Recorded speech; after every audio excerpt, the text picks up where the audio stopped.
What's up, everybody? It's your man, I Do a Barber, back with part 2 of this 4-part series of advice for barbers. We started last week with the teens. Now this week we're on to the barbers in the 20s. Now this is where things start to get very, very critical for you. Now, the first few things that we're going to talk about in this one, we talked about it mainly in the teens, but we're going to expound on it here in the 20s. We're really going to go over it because I think it's important to touch on these things before we get into the meat and potatoes of the other things that we need to talk about in the 20s and other things that are important. But these things that we did in the teens, and if you took advantage of this in the teens, it also applies into the 20s. So whether you're starting new or you are transitioning from a teen barber to a barber in his 20s, listen up. So last week we talked about being a sponge, always learning. In this barbering career, there's always something to be learned. There's always new trends and things like this. So always stay up to date in your craft. If there's a new certification that you want to get to stay up to date, so maybe you want to charge more or add more value to your customers, do that. Be a sponge, always be learning, and humble yourself. This is one of the key things in being successful, is humbling yourself and being able and willing to learn. Number 2, get into good habits. We talked about this last week, and I don't want to go too much in depth on it, but getting into good habits early is the building blocks to success. Once you do this stuff, it doesn't seem unnatural when it's time to actually start doing something. When you have bad habits, that can sometimes be very hard to break depending on your personality and how disciplined you really are. Getting into good habits early, if you do this thing day in and day out, it's just like breathing. You won't have to think twice. You won't have to bat an eye about anything because this is just what you do. It is in your DNA. So getting into good habits. Number 3, do not compare yourself to others. We talked about this last week. As we all know, comparison is a thief of joy. Do not worry about anyone else's success. Just worry about your plan and working your plan and executing, because it's going to pay dividends once you get into your late 20s and 30s, and you'll see next week in the video for barbers in their 30s. But you want to worry about what you're doing, not everyone else. Ignore the noise, cut out all the noise. If you need to stay off of social media, do it. And I actually highly recommend it, because a lot of people are addicted to social media and they don't think they are, but they really aren't. They spend a lot more time on there than they really think.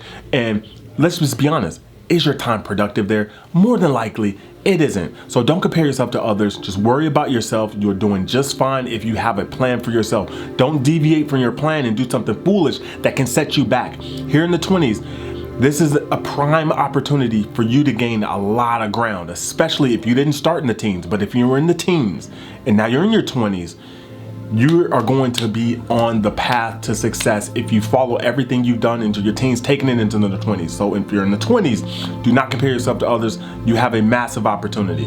Number 4, we talked about this last week, choosing the right friends and influences, having a good group of 3 or 5. Whether you watch my videos, maybe I'm in that group of 3 or 5, or people that you hang around, or even find a mentor. A lot of people say this is a pretty popular thing. Find someone whose opinion that you value, that you actually listen to the advice that they give you. But this is going to help you surround yourself, and it's just like getting into good habits. If you're just around this stuff, it seems natural. Just like whatever you consume is what comes out. If you drink water, water's gonna come out. If you eat food, you're gonna shit it out. Same thing with positivity, negativity, or whatever nonsense that you put into your mind or anything else that you see. It's a lot hard for people in a bad scenario to make it out because they don't see anything else. They don't see anything different. They don't see anything positive. So choose the right friends. This is very important. Number 5, think 5 to 10 years ahead.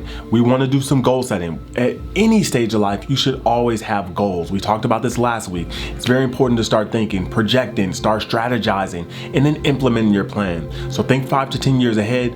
This is going to set you up for being a barber in your 30s, or really transitioning your way out, because if you listen from the teens to 20s and now you're in your 30s, you should be planning an exit strategy from barbering. Again, as we said last week, we have different types of goals: health, financial, personal goals, professional goals.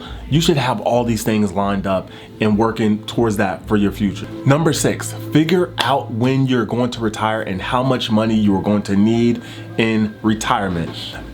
This is so important because this will put your life into perspective. We talked about it last week. It was a little bit early to talk about this as a teen because teens aren't really on that level, most of them, but if you are, you're in a very small percentage. And even if you're in your 20s, you are in a very small percentage, because a lot of people in your 20s, you guys are worried about going out, you're worried about partying, hooking up with chicks, doing all this other stuff, maybe spending money on cars, doing all this crazy stuff. You really want to have this in your mind early. Whether you are aggressively pursuing it early in your 20s, which is great because a lot of people want to retire early. Me personally, I want to retire early. I plan to retire in 10 years. But I did put a plan together. This is something that when I put this plan together, it really shook up my whole world because it really put things into perspective 100%, because now I had to say, okay, let's say you want $1 million and then you're going to retire. You have to put a plan together to make $1 million or get to $1 million in a certain time frame, whether it's 5 years, 10 years, 15 years, 20 years. You have to put a plan together where you can get there in a timely manner. That's either going to scare you or motivate you, but it should do both, and it's going to drive you to get there. And I want you guys to do this. Figure out retirement. It will put your life into perspective. Number 7, get life insurance in the will. You're in your 20s. Again, as the teens, it's very cheap. The cost of a pizza, getting life insurance in the will. Now look, you may have kids at this time. You may be married in your 20s. Do you and your wife a favor, both of you get wills, get life insurance, show them that you love them, and leave something behind. You don't want to die unexpectedly and have something happen to you. If you listened to the podcast last week, I mentioned the stories of 2 of my clients who had near-death experience in car accidents. And luckily they lived, but both of them did not have life insurance. And this is a scary moment, everything that's going on with COVID and everything else. Need I say more? So get this stuff in, lock it in now, whether you get a 15, 20, 30-year term. And by the way, get term life insurance, not whole life, term life insurance. Get this in, get it locked in before anything crazy happens. Who knows? Maybe you have a health scare. Maybe just something happens. That's going to change your insurability. So get it locked in now while you're healthy and young, and just put this thing on the back burner. Number 8, get good tools. I talked about this last week and we're going to talk about it again. As a barber, you're in your 20s, you're in the profession. You're either in the profession or you're getting into the profession, which means either way, you need to be getting good tools. Update your stuff all the time. If stuff is getting old, just replace it. It's a tax write-off. This stuff isn't that expensive. You might think, oh, I don't want to spend $100 or $200 on a clipper, but with tax write-offs, it's a lot cheaper than $100 or $200. Get good tools. Please get good tools. Your customers will love it and you'll love it because it'll make your job easier. I think we're on number 9, save to invest. Don't just save money. Don't just leave money in your bank, but save to invest. I talked about this in the Gamma unboxing. Not sure if you guys were watching, but I talked about leaving money in a bank account. Instead of me leaving all of my money in my bank account, I put part of my money into my bank's stock, which means I'm up almost 50% on the money that I put into my bank, and I receive dividends from my bank. Rather than me getting less than 1% or 0.05 whatever percent in a savings account or even a high yield savings account, which those aren't even paying out that much. Save your money to invest, because if you want to retire, just like I said, figure out when you want to retire, you have to start doing some investing, because the investing amount that you invest will far exceed your savings rate. So especially once you get compounding on your side, it takes time in this game, and this is what I want. For you to be in your 20s, you need to start saving to invest. Now, if you look here and see the magnitude of your dollars when you start saving early, and you see as you get older, your multiple decreases. This is the power of your money and everything with it, and the time that you have in the market versus you just trying to hop in real quick, or maybe just throw a bunch of money in here and just make a quick play.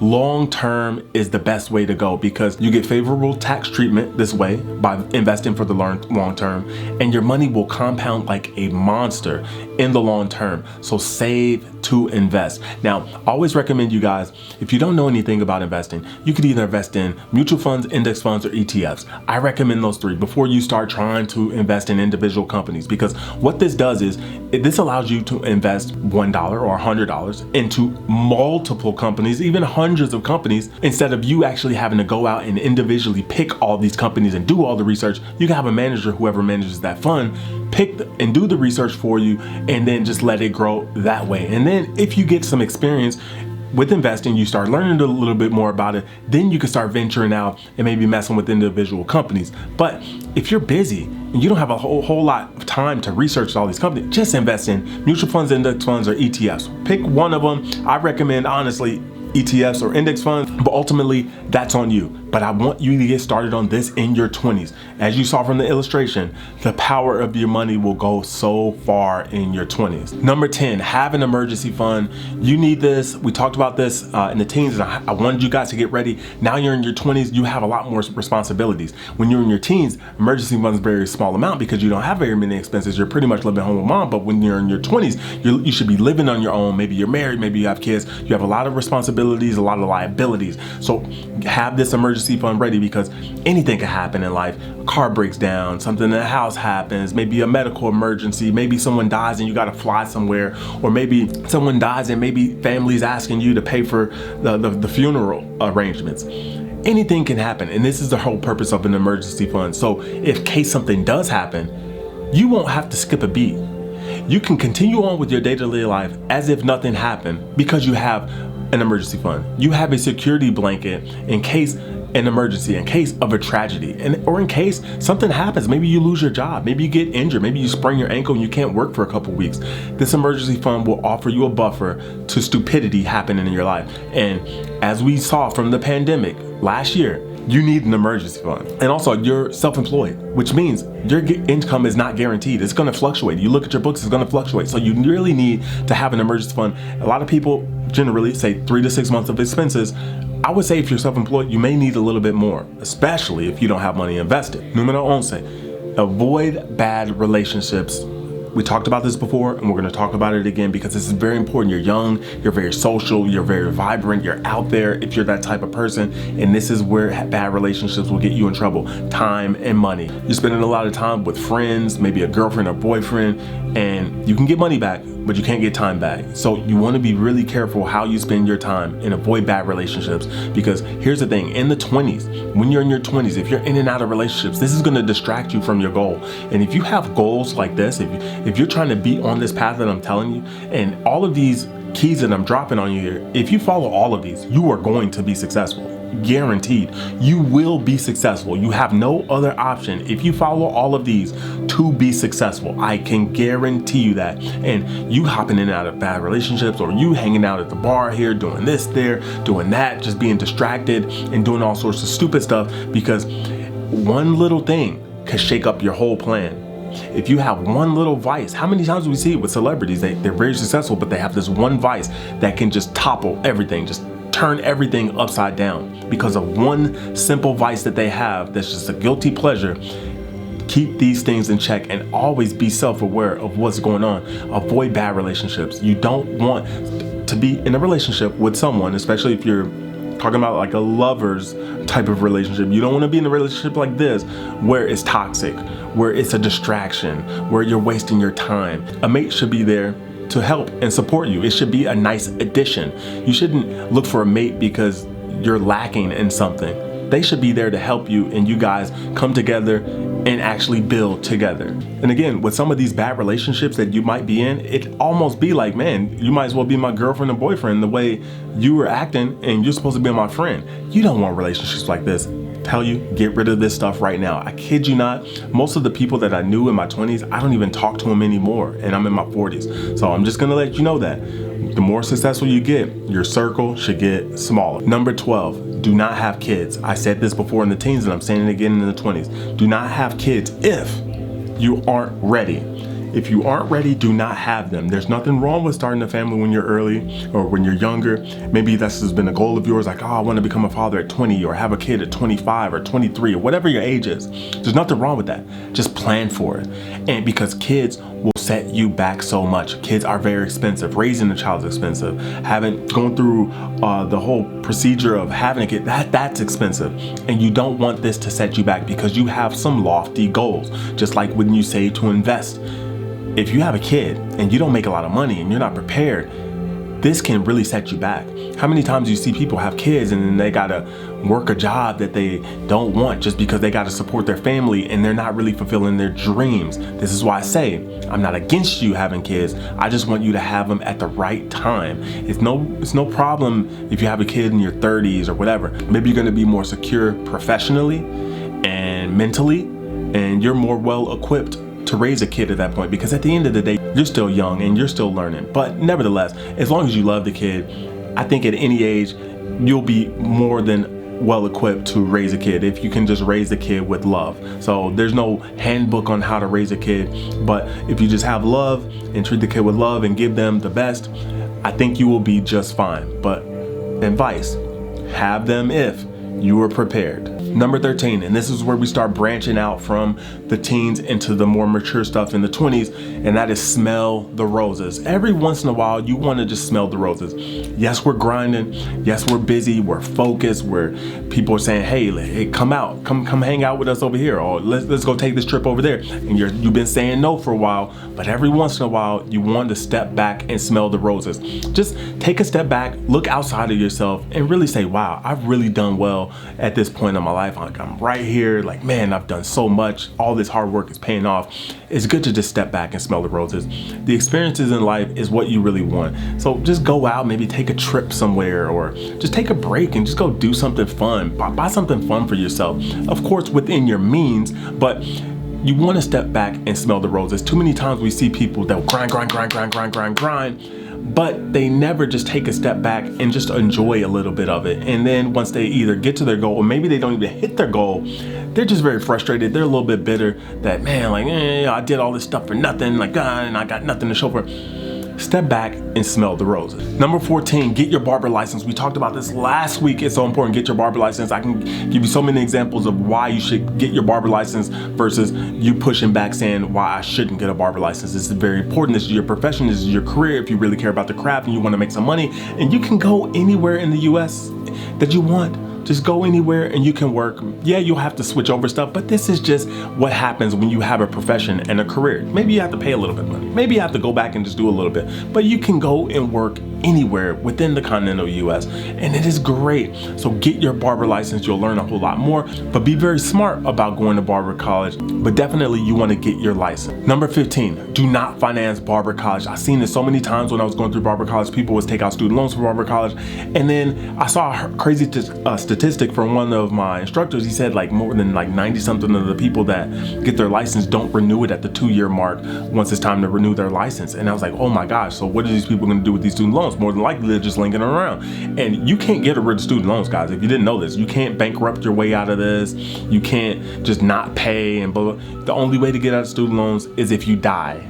Check that out, right? So don't get involved in this. And the thing is, a lot of times when you come out of barber college, you're not making tons of money. So you're not making tons of money to even pay these student loans back. You can't service these loans. You've got to get money to survive, let alone servicing this debt that you have. So stay away from this.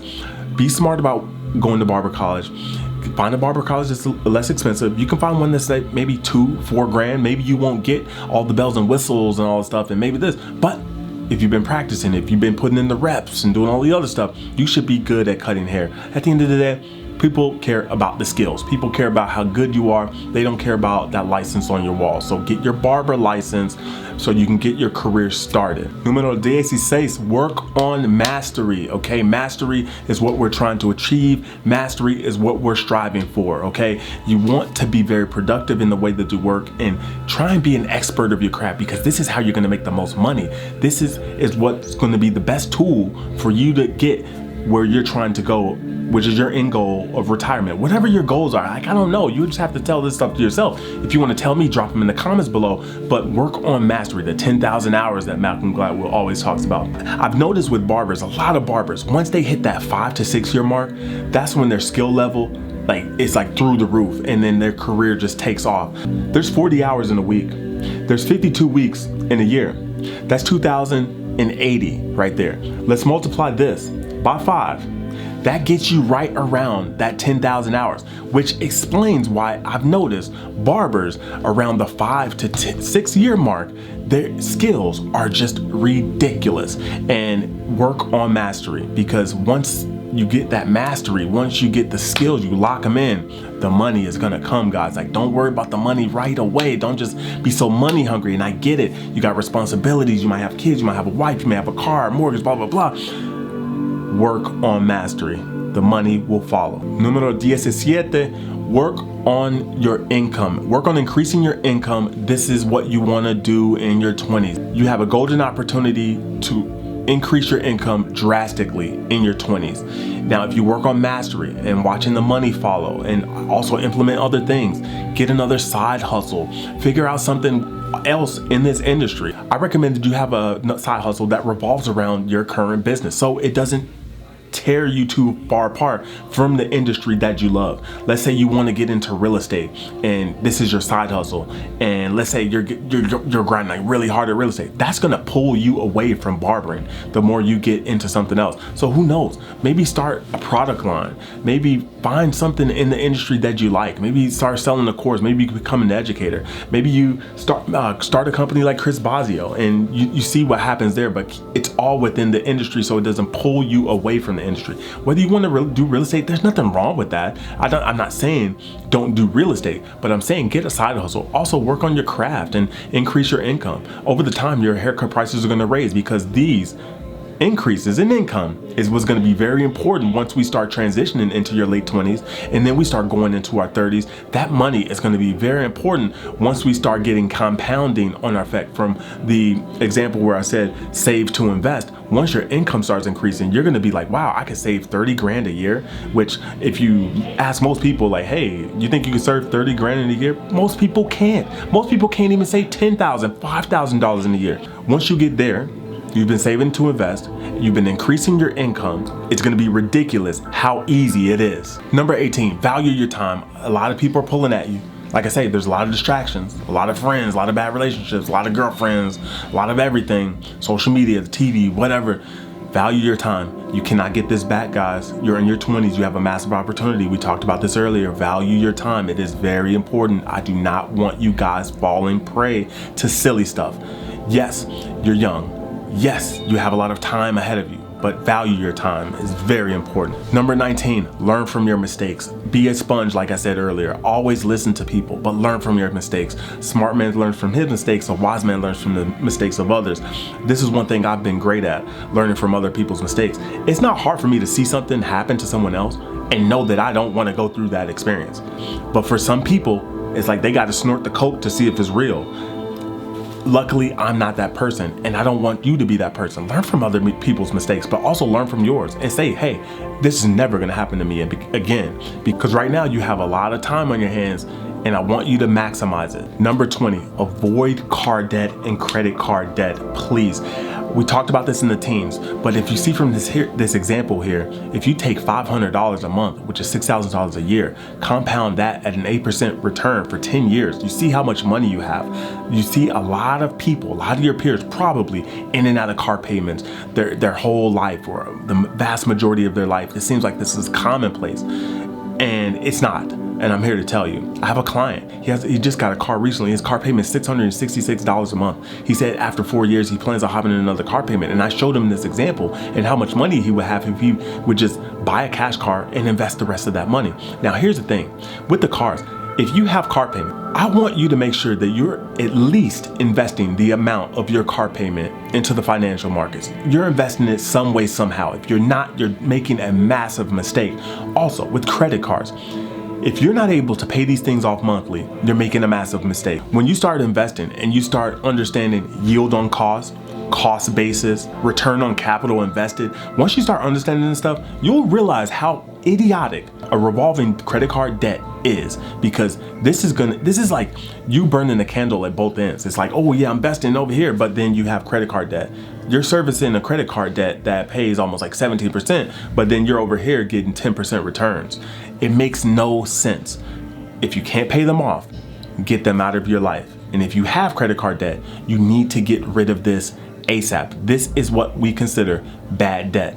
Because if you don't have a good relationship with credit cards or any other debts and things like this, you need to get it out of your life. But if you can manage it, credit cards can be a good thing. Number 21, avoid divorce. Now, in your early 20s, it's okay, you have time, you can make mistakes. But if you're in your later 20s, and we're gonna talk about this in the 30s, you want to avoid divorce at all costs. Because once you're building a lot of equity, you're gaining assets and things like this, divorce will kill you. It will kill your monetary value, because you're either gonna have to give up half, you're gonna have to give up the house or give up something. Avoid this. And you're in your early 20s, it's okay because you have a lot of time to recover. But once you get in your late 20s, and we're gonna talk about this more in the 30s, You want to avoid them. Next, find a good CPA. They are worth their weight in gold. When you're in your early 20s, you may not value this, or you may not have a need for this because your tax situation isn't all that complicated. It's pretty simple. But as you get into your later 20s, when you start increasing your income, you're building your assets, you're going to find that having a good CPA will save you the money that you're paying them, and it's very valuable. But also, you need to understand the tax code a little bit. You don't have to be an expert, but you want to at least have a basic level or a moderate level of understanding of the tax code, because this is also going to help you with your CPA. Maybe you bounce questions off him and he gives you ideas on ways to save you money or make you more money in taxes. So finding a good CPA is very, very important. So please do this. Please don't skimp out on this once your tax situation gets complicated. Next, take risk. You're young, you have time, you're in your 20s, take risk. When we get in the 30s, you're gonna have to start limiting risk. When you're in your 40s, you're gonna have to really start limiting risk. So take some risks. Go out there and take some shots, man. Like I said, go out and start a business. Go ahead and start a little side hustle. Go out and start a clipper company, or start a clothing line, or start, maybe you make some niche product in the beauty industry. Start it. Just take a risk. There's nothing to lose. You're in your 20s. You still have decades and decades and decades to live. So I want you to take as many risks as you possibly can. Not foolish, calculated risk, but take risk. Next, build your assets and net worth. This is something I want you to keep track of year over year or every few years, whatever. But I want you building assets and then tracking your net worth, because this is going to help you stay on track from your goal earlier of figuring out when you want to retire. You could say, okay, yeah, I'm gonna do this, yeah. All right, cool. So you're like, man, okay, I'm at 100 grand this year. Okay, I'm at 150 grand this year of net worth. You want to build your assets of real estate, business, stocks, the three main asset classes. Get familiar with this stuff. Most people have two of the three, or if not all three. If you look at any rich person, they have two or three, whether it's a business and stocks, or in real estate, they may have stocks in real estate, or maybe they have a business and some stocks. But of course, most people have two of the three or three of the three. You want to start building your assets. Get into this, because once you're in your 30s, we're going to talk about transitioning. We're going to talk about starting to move out of barbering, or maybe if you want to even continue barbering, you can do it just because you love it and maybe work a different plan. But get used to building the assets. Start accumulating some stuff, because once you start getting these assets in your hand, you could find out that, hey, I could either start leveraging stuff, or these assets are starting to generate me money that I can reinvest and compound my money. Build your assets and your net worth. Next, estate planning. So I want you guys in your early 20s, it's not that important because your assets aren't that heavy. But once you get in your later 20s, you're gonna start having like bigger assets. If you were the 20s where you wanted to have kids in your 20s and you're married, you're gonna have to start doing some estate planning. Once your net worth gets in excess of like 200,000, 300,000, 400,000, you might want to start doing some estate planning. Maybe start opening up a trust for your family, and maybe start relocating some of your assets and doing some estate planning. Talk to an estate planning attorney. You want to do this stuff. This stuff gets very important the later portion of your 20s. In the early, not so much, because maybe you don't have that many, but if you have that many assets, it's something that you want to consider. Seek professional advice. So it's like I said with finding a good CPA or seeking out an estate planning attorney. Seeking professional advice will save you so much money. A lot of people don't like to pay for things, but trust me, when you seek out professional advice, you could really fine tune things, because hey, you might think that you're doing good, but you make a little mistake and it's actually going to cost you. When your assets are very low, 1% of 10,000 is only $10. Like it's no big deal. But if you talk about 1% of a million, that's $10,000, which just like I told you earlier about, hey, most people can't save $10,000 in a year. Once your assets start growing 1, 2, 3, 4, 5, or a 10% mistake, those things become costly. So this is why I say, when you're young, you can take these risks, you can make these mistakes, but once you get older, your assets are growing. You want to limit the mistakes, and this is why seeking professional advice is so important. And last but not least, maintain good health. I want you guys to do something with me. Close your eyes. Imagine yourself wherever you want to be, your dream vacation, your dream house, spending it with whoever you like. Maybe it's your wife and your kids, and you're enjoying, you're looking back and saying to yourself, wow, all this hard work actually paid off. I'm able to do this with my family, where 10 years ago I couldn't have fathomed this, but I'm here. Now imagine, keep your eyes closed and follow me here. Imagine you in the same position, but you don't have good health. You're in a wheelchair. You have to have someone assist you to do things. Which type of life or vacation scenario would you like? Would you want to be there where you can run, jump, hold, play with your kids, family, do all the fun stuff? Or would you rather be in a wheelchair? What seems more enjoyable to you? Just think about it. Close your eyes, keep your eyes closed, and think about this. Think deep about this. Maintain good health, guys. This stuff is so important. You want to keep your health in order because all the money in the world means nothing if you don't have your health. I'm sure some of you, you're young, you're pretty much healthy, but this stuff will catch up to you later in life. As someone in my 40s, I'm trying to help you. So maintain good health. This will help you out later in life. It will keep you young, it'll keep you vibrant. So when you get in your 30s, you're not over here like, man, you look like you're 40. Whereas you could be someone in your 30s and like, man, you in your 20s? This is what you want. So don't damage your body. Don't drink and smoke in excess. This stuff will run you down. Get good sleep. Exercise regularly. Watch your diet. I know it's hard. There's a lot of stuff out there, but you want to be disciplined. Maintain good health because like I said, it's all good when you have money, but it's no fun when you don't have your health and try and do these things. So that's gonna wrap up this video. I appreciate you guys for tuning in. Stay tuned for next week. So as we go into barber advice for people in their 30s, and of course, I'm a person in their 40s giving my advice to you because I was given a lot of good advice as a teen, in my late teens, 19, 18. And unfortunately, I chose to not implement any of it. So I hope you guys take these jewels and run with it. Share it with anyone that you know might find it helpful or may need to hear any part of this. But I'll see you guys next week as we talk about barbers in the 30s, okay? It's been your man, I Do It, signing out. I'll holla.